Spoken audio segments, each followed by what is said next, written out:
Hi, today we are going to see how to use Google PhotoScan. First of all, go to PhotoScan.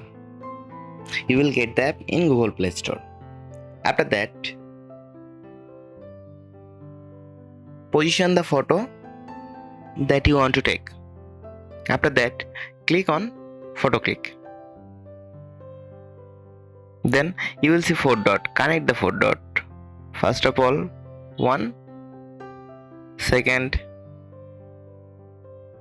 2, third,